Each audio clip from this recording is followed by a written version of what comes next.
ఉన్న బంగారాన్ని విడిపించి ఆ రోజు ఆన్లైన్ రేటుకే మేము కొంటాం. Sharma gold company. నమస్కారం, సుమన్ టీవీకి స్వాగతం. ప్రస్తుతం మనతో పాటు ఉన్నారు ప్రముఖ జ్యోతిష శాస్త్ర పండితులు బ్రహ్మశ్రీ నందిబట్ల శ్రీహరి శర్మ గారు. గురుగారు నమస్కారం. వాగర్థావివ సంపృక్తౌ వాగర్థ ప్రతిపత్తయే జగతః పితరౌ వందే పార్వతీ పరమేశ్వరౌ.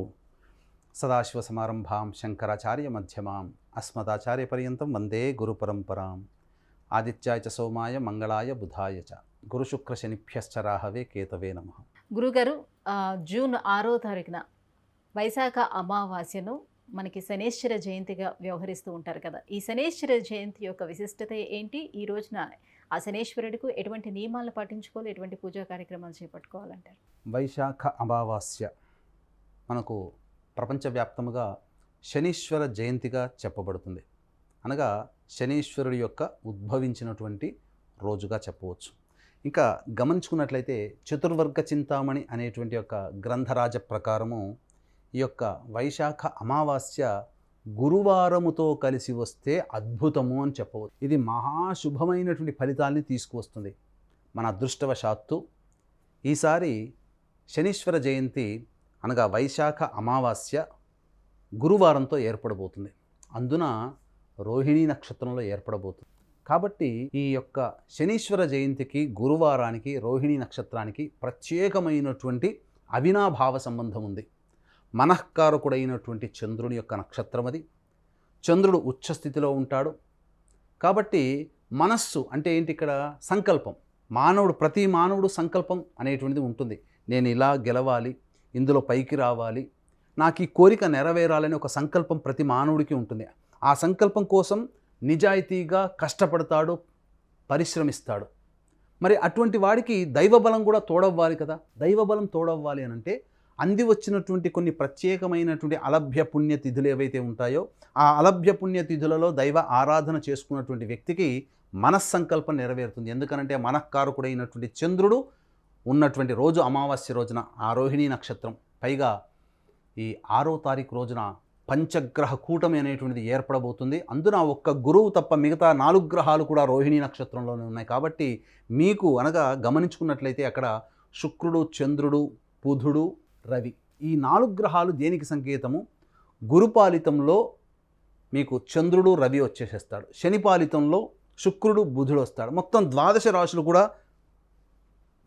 డివైడ్ చేయబడ్డాయి, గురుపాలితం, శనిపాలితం. కాబట్టి అక్కడ గురువు అక్కడే ఉన్నాడు.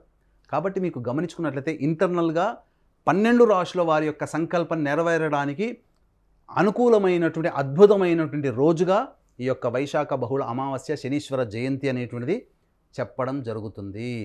కాబట్టి ఇటువంటి అవకాశాన్ని వీక్షించేటువంటి సుమన్ టీవీ ప్రేక్షకులు ఏమాత్రం కూడా మిస్ కాకుండా చక్కటి పరిహారాలు కనుక పాటించినట్లయితే మంచి జరుగుతుందని చెప్పవచ్చు. ఇంకా ఎటువంటి నియమాలను పాటించాలి, ఎలాంటి దానాలు చేసుకోవాలి, ఏ రాశుల వరకు ఇది ఎఫెక్ట్ ఉండే ఛాన్స్ ఏమైనా ఉంటుందా? అంటే ఏలినాటి శనితో బాధపడుతునేవారు ప్రత్యేకించి ఈ రోజున ఎటువంటి పూజా కార్యక్రమాలు చేపట్టుకుంటే బాగుంటుంది? 2 గ్రహాలు కాదండి, 2 ప్రభావాలు ఎక్కువగా కనబడుతున్నాయి.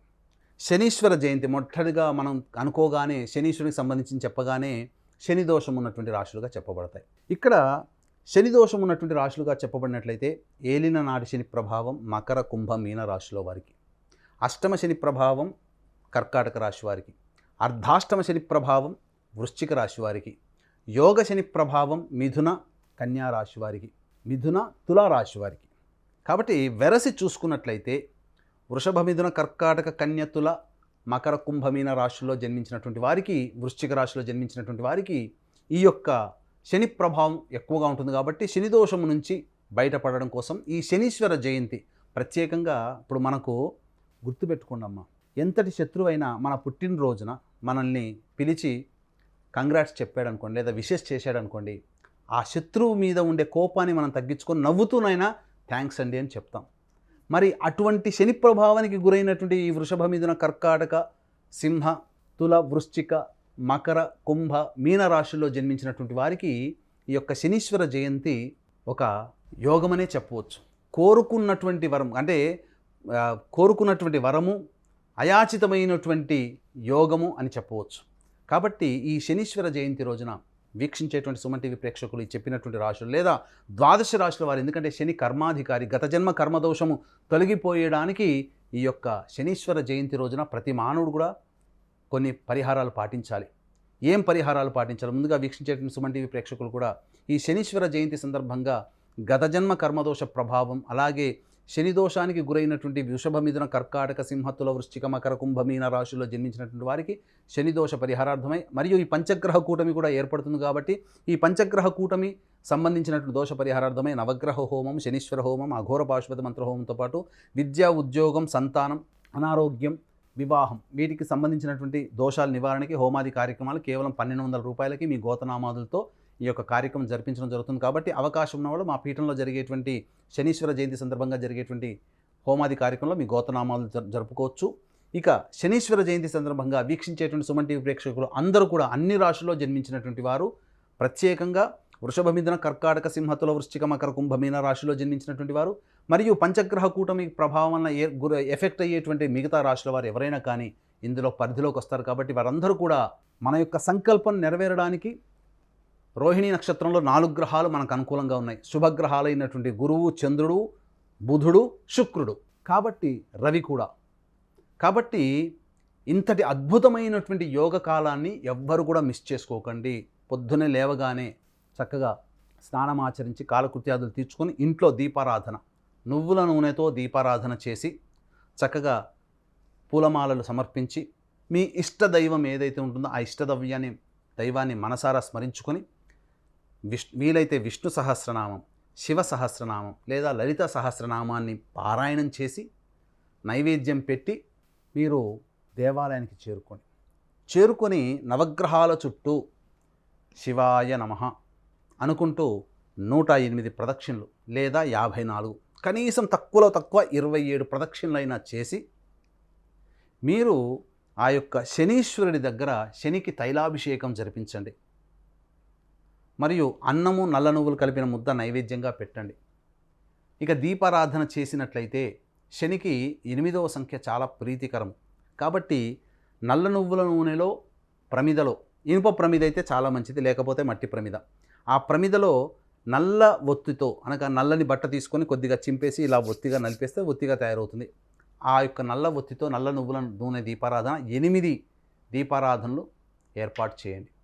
తద్వారా మీకున్నటువంటి శనిదోష ప్రభావం పూర్తిగా తొలగిపోతుంది. ఇక అదే దేవాలయంలో శివాలయం ఉంటుంది. ఆ శివాలయం ఉన్నటువంటి ప్రాంతంలో భైరవుడు అంటే కాలభైరవ దేవాలయం కూడా ఉంటుంది కొంతమందికి. కాబట్టి కాలభైరవునికి సంబంధించి ఆవ నూనెతో అభిషేకం అవకాశం ఉంటే, లేదా ఈశ్వరుడికైనా అభిషేకం జరిపించండి. ఈ 2 పనులు చేయండి, మీ యొక్క సంకల్పం తప్పకుండా నెరవేరుతుంది. ఆవ నూనెతో చేయలేని పక్షంలో కనీసం ఆవు పాలతోనైనా అభిషేకము చేయండి. దీని వలన రోహిణీ నక్షత్రంలో ఏర్పడుతున్నటువంటి పంచగ్రహ కూటమి అనగా 4 గ్రహాలు ఏర్పడుతున్నాయి గురువు కృతికా నక్షత్రంలో. కాబట్టి మనస్సు సంకల్పం ఏదైతే ఉంటుందో అది తప్పకుండా నెరవేరడానికి ఉపయోగపడేటువంటి రోజు శనీశ్వర జయంతి. కాబట్టి వీక్షించేటువంటి ప్రేక్షకులు ఈ పరిహారాన్ని పాటించండి, మీ యొక్క సంకల్పం నెరవేరుతుంది. ఎందుకనంటే ప్రపంచవ్యాప్తంగా ఈ పంచగ్రహ కూటమి ప్రభావం వలన అన్రెస్ట్ ఉంటుంది. కాబట్టి ఎక్కువ ఈ యొక్క ప్రభావం మండలం రోజులు ఉండేటువంటి అవకాశం ఉంటుంది. కాబట్టి మీరు చేసేటువంటి ఈ పని మిమ్మల్ని ఈ యొక్క పంచగ్రహ కూటమి అనగా శనీశ్వర జయంతి తర్వాత మళ్ళీ నెల రోజుల వరకు మిమ్మల్ని ఈ యొక్క ప్రభావం మిమ్మల్ని కాపాడుతుంది. కాబట్టి వీక్షించేటువంటి ప్రేక్షకులు సమయాన్ని తీసుకొని ఈ యొక్క పరిహారాన్ని పాటించండి. వీలైతే 10 మందికి చెప్పండి. ఎందుకంటే వాళ్ళు సంపాదించుకున్న పుణ్యంలో మీకు కొంత భాగం భగవంతుడు మీ ఖాతాలో వేస్తాడు. ఇక ఈ పరిహారాన్ని తూచా తప్పకుండా ఎవరైతే పాటిస్తారో వారికి శనీశ్వరుని యొక్క అనుగ్రహం, ఎందుకంటే గత జన్మ కర్మదోషం వల్లనే ఈ యొక్క జన్మలో మనం ఇబ్బందులు పడుతున్నాం. కాబట్టి గత జన్మ కర్మదోషం తొలగి ఆ ఇబ్బందుల నుంచి బయటపడడానికి మనకు మార్గం సుగమం అవుతుంది అని చెప్పడంలో ఏమాత్రం సందేహం లేదు. గురుగారు, కర్మఫలదాత అయినటువంటి శనీశ్వర జయంతి రోజు ఎటువంటి నియమాలను పాటించాలి, ఎలాంటి పరిహారాన్ని చేసుకోవాలి అనే విషయాన్ని తెలియజేసినందుకు ధన్యవాదాలండి. సర్వం శ్రీ ఉమామహేశ్వర పరబ్రహ్మార్పణమస్తు.